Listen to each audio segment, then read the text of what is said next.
आज 190 million pound case की Islamabad high court में समाअत होनी थी। बहुत से लोगों ने जो है वो पेशन गोई की थी कि इमरान खान 11 जून को रिहा हो जाएंगे। ये तारीख पे तारीख वाली जो है वो बात सामने आ रही है। वो जैसे जुमला ना, जज साहब तारीख पे तारीख। कल वफाकी बजट जब कौमी असम्बली में पेश हो रहा था, उमर अयूब साहब किताबें मार रहे हैं, कभी माइक को मार रहे हैं। क्या अमेरिका मसला कश्मीर के हवाले से मुज़ाकरात में बैठेगा? मेरे लवर्स भी हैं, मेरे हेटर्स भी हैं। ये इज्जत अल्लाह की तरफ से है। किसी की जिल्लत है तो वो अल्लाह की तरफ से है। उनके लिए जरूरत है कि नॉक नॉक कि हमने जो कुछ भुगतना था, जो कुछ बैड टाइम जो भी हमने देखना था, वो देख चुके हैं।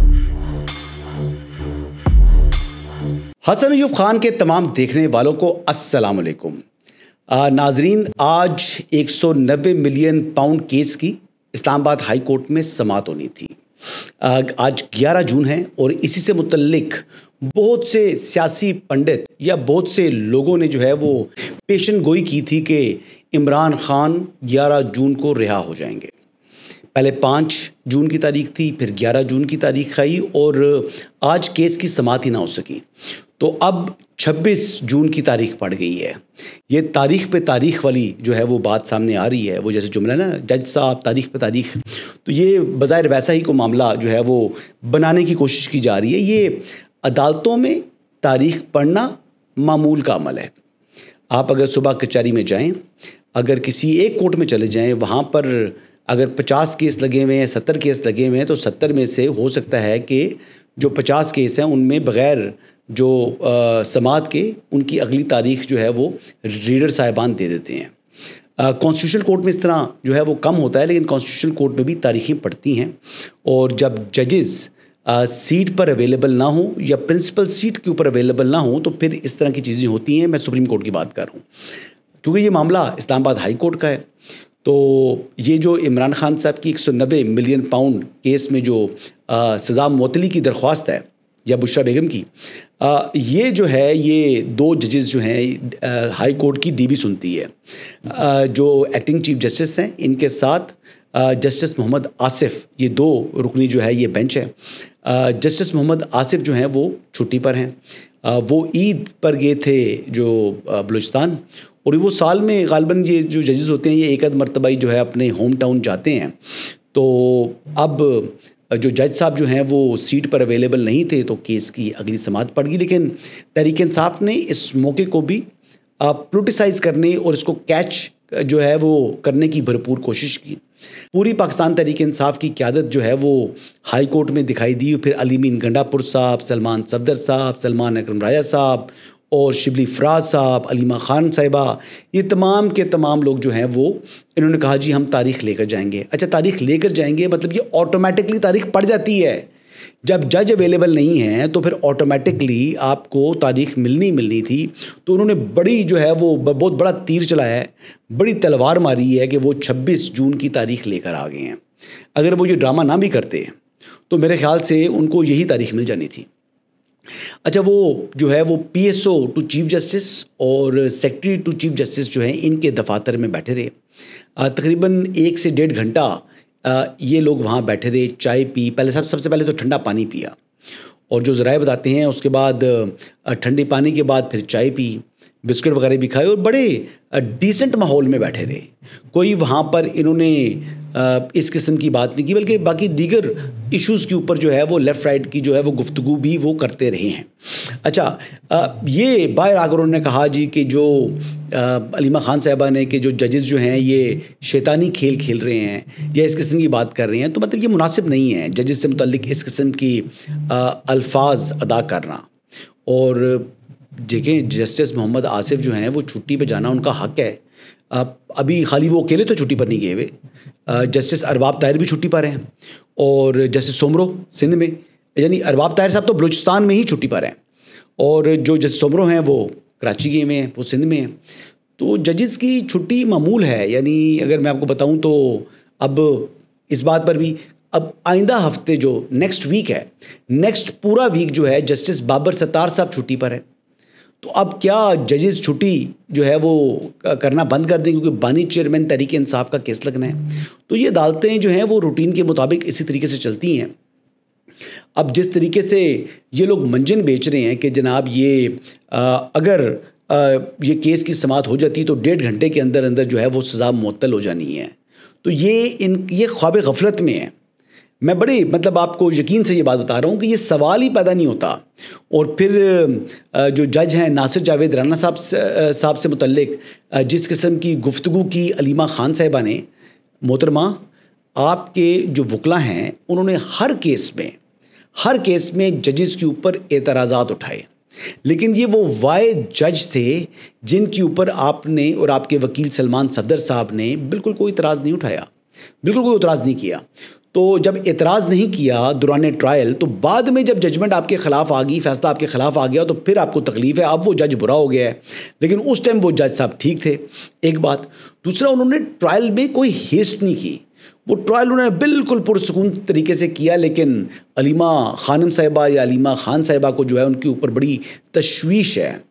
बहरहाल जी, अभी ये तासुर देने की कोशिश की गई कि भाई पाकिस्तान तहरीक इंसाफ की जो क़यादत है इसने जाकर acting chief justice Islamabad high court से जाके मुलाकात की है, तो चीफ जस्टिस साहब किसी से भी नहीं मिले।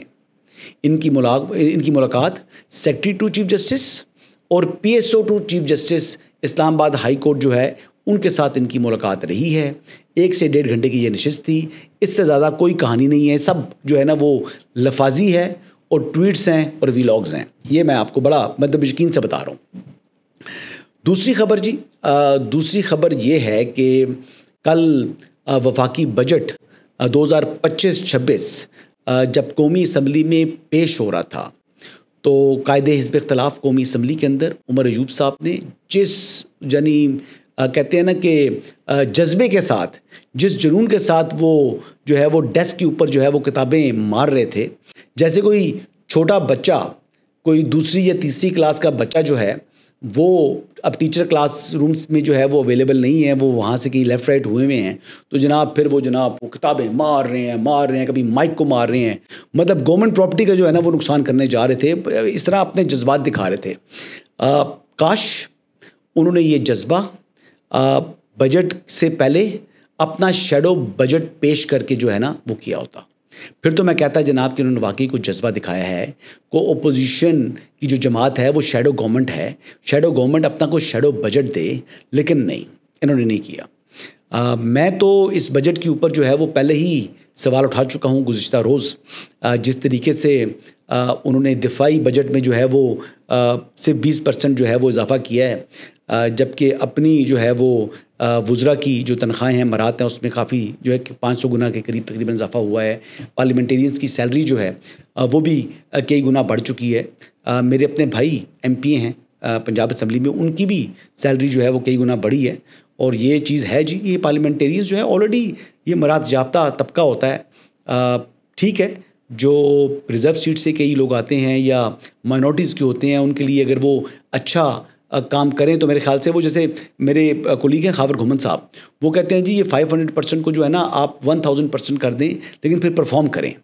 तो ये भी एक जो है ना वो कैरेट एंड स्टिक होनी चाहिए कि जनाब आप अगर तनख्वाह ले रहे हैं, ये चीज़ कर रहे हैं, तो फिर आपको अपनी तनख्वाह को हलाल भी करना चाहिए। और आपको बेसिकली जो कानून साजी करना आपका काम है, कानून में इम्प्रूवमेंट की हमेशा गुंजाइश होती है। तो आप फिर अपना दिमाग लड़ाएं, आप अपना फोकस करें, आप किताबों को खोलें, आप हल्कों की नालियों और गटरों से बाहर निकलें और आप जनाब ये काम करें। आप लोगों के जनाब इफ्तिताह कर रहे होते हैं, आप ये काम कर रहे होते हैं। पार्लियामेंटेरियंस की दुनिया में ये काम नहीं है, ये काम जो है वो कौंसल्स के हैं, बल्दियात के हैं, ये लोकल बॉडीज़ जो है गवर्नमेंट्स के हैं।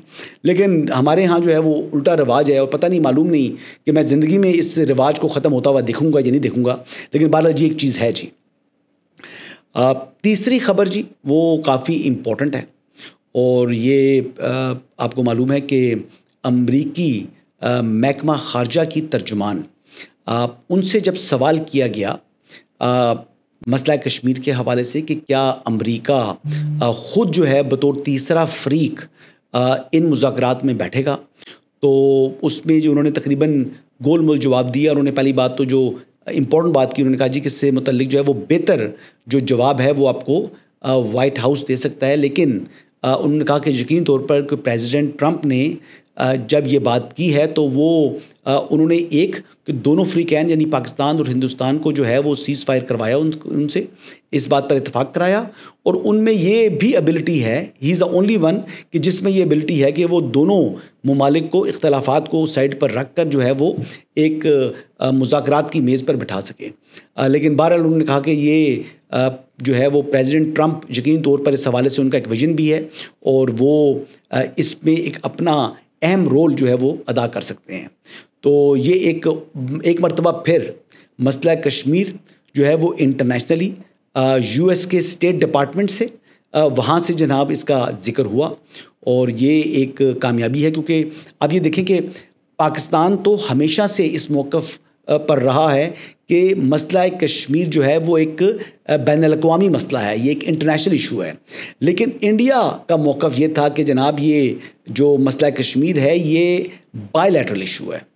और देखिए यूएन की करारदाद तो मौजूद है मसला कश्मीर के ऊपर और उन्हें हक़ खुद इरादियत देना जो है ये अब यूएन की जो रेजोल्यूशन उसके ऊपर मौजूद है। बट इवन देन हिंदुस्तान अपनी हरदर्मी को जो है वो अपनाते हुए इससे राह फ़रार अख्तियार कर रहा है। लेकिन इसका एक फ़ायदा हुआ जी, इस मरतबा जो हमारा वफ़द गया उसको ये बड़ी कामयाबी मिली कि क्योंकि इंडिया का ये मौक़िफ़ था जी कि वो यूएन को इसके ऊपर जो है ना वो नहीं लेकर आता, वो कहता है जी कि ये बायलैटरल इशू है। तो पाकिस्तान के लिए एक बिल्कुल रास्ता क्लियर था और पाकिस्तान के बिलावल भुट्टो ज़रदारी इफ़ेक्टिवली जो है वो यूएन गए और वहाँ जाकर उन्होंने मसला कश्मीर को उजागर किया।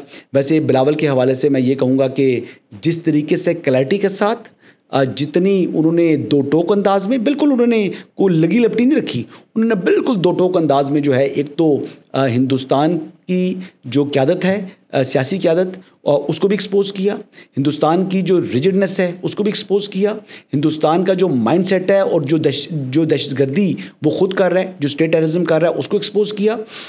और इसके साथ साथ जो पाकिस्तान का जो मौक़िफ़ है वो बेहतरीन अंदाज में उन्होंने पेश किया और बिल्कुल मसला कश्मीर के ऊपर उन्होंने जो है वो वाज़े और दो टोक पाकिस्तान के मौक़िफ़ को दोहराया। तो ये पाकिस्तान की सफारती महाज पर बड़ी कामयाबी है।